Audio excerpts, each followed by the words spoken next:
never slow up, no I don't take shit. I got no love for the fakeness. If you wanna play tough and wanna hate this, I'll always show up. I don't ever slow up, no I don't take shit. I got no love for the fakeness. If you wanna play tough. Pozdrav svima i dobrodošli u još jedan video na kanalu Hunting Kalibar. Tema današnjeg videa je inicijativa koja je pokrenuta u Hrvatskoj, naziva se Prigušivač vrijeme je, i ovim putem pozdravljam inicijatora i želim da, kako kaže, inicijativa uspije, jer ajmo reći, doslovce od cijele Europe jedino još ostalo je par zemalja bivše Jugoslavije koje u biti nemaju dozvoljen upotrebu prigušivača. To su znači Hrvatska, Srbija, Bosna, Makedonija i Crna Gora. Mislim da je ostatak Europe u biti to ima legalizirano. Mađarska je to napravila prošle godine, kako sam čuo od kolege jednoga, i Slovenija to ima još od prije.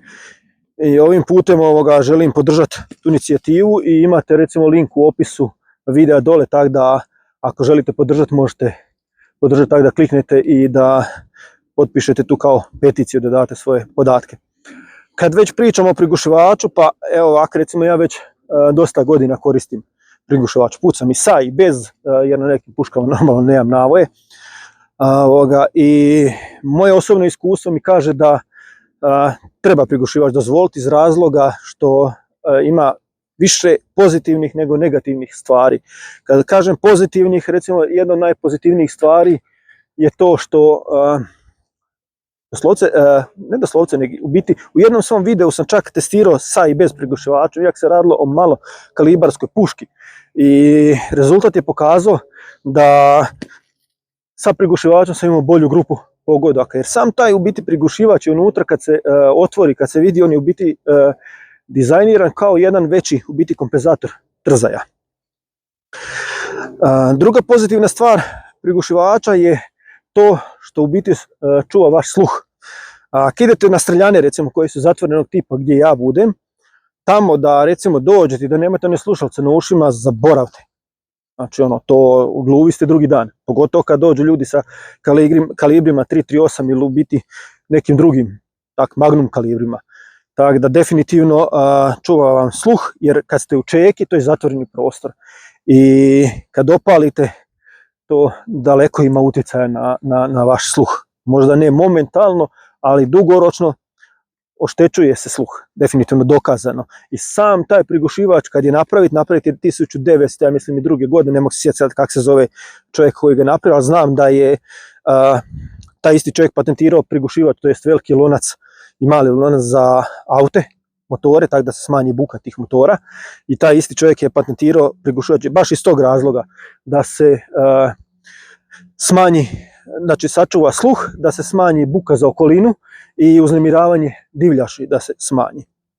Jedina negativna stvar je u biti koju prigušivač radi, što stvara dodatan pritisak na cijev s vremenom, ali to više odnosi se na, recimo, da sad uzmete i pucate rafalno, pošto smo mi lovci i ko ima rafalno oružje i ko puca u lovu rafalno, ja se držim samo lova, tako da to za nas u biti ne igra nikakvu ulogu. Onda činjenica da prigušivač smanji 100% zvuk je isto netočna. Prigušivač smanji u prosjeku od 20 do 35 decibela, zavisi sad od kalibra do kalibra, veličine prigušivača i municije.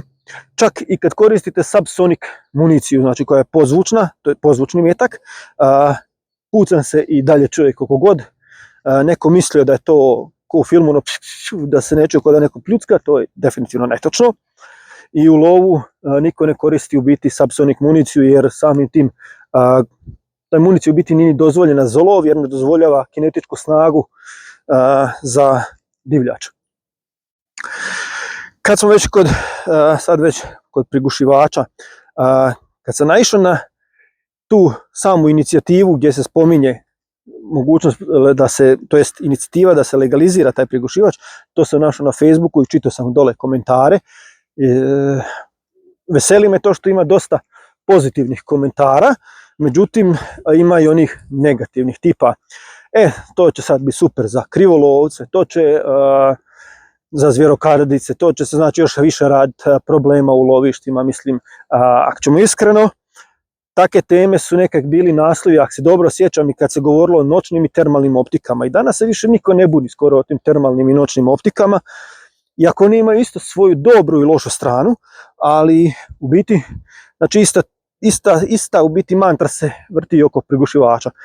Pa evo ovak, ako uzmemo u obzir da lova, otkak je lov, otad postoji i krivolov, i ja mislim, moje osobno neko mišljenje, da možemo mi govoriti šta god hoćemo i uvijek će biti krivolova. Znači, nažalost je to tak, i htjeli se mi pomiriti s tim ili ne, krivolova će uvijek biti sa prigušivačom, bez prigušivača. Onaj koji, da kaže, naučio ići u krivolov, taj će to raditi dok ga ne uvate. Kad ga uvate, opet neki nastave, ali ta mantra da će sam povećati broj krivolovaca i ovo, mislim da je ta teza glupa.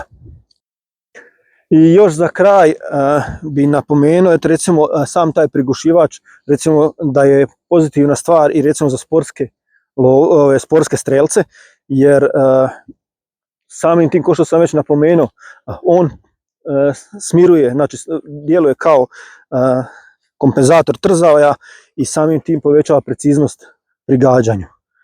I ovim putem još jednom pozivam sve, eto, koji su voljni da podrže ovu inicijativu, da dole potpišu se, znači daju svoje tam podatke šta se već traži i samim time doprinesu da konačno legaliziramo prigušivač u Hrvatskoj i da ga hrvatski lovci, isto koji ostatak Europe, znači može uredno i sigurno koristiti bez da se boji.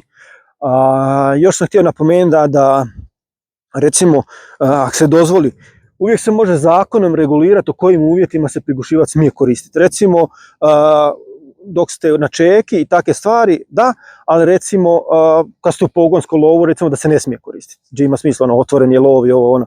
Ali, znači, uvijek postoji, odi Azra, kom. Tako da,